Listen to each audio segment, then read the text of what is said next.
Je viens de recevoir le prix Ampère Électricité de France.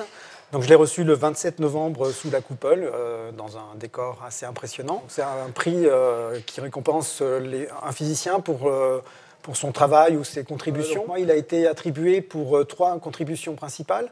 Une contribution sur la dynamique atmosphérique, enfin de l'atmosphère et de l'océan, qui concerne l'utilisation de membranes d'eau savonneuse pour simuler les atmosphères planétaires. Et donc ça simule le fait que ce soit un fluide très mince à la surface d'une planète. Et ça, on peut en rendre compte en regardant des écoulements dans des membranes d'eau savonneuse. La deuxième contribution, c'est l'instabilité zigzag, qui décrit la dynamique de l'océan. Donc ça, c'est un fluide qui est stratifié en allant vers la profondeur. Il est de plus en plus lourd en profondeur. Et la question, c'est comment ce fluide est mélangé.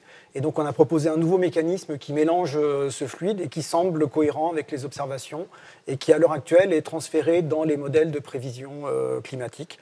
Et la dernière contribution mentionnée dans ce prix, c'est ce qui s'appelle l'instabilité globale. Donc, j'en ai inventé quand j'étais en postdoc, cette notion-là. Et ça va décrire la dynamique d'écoulement réel.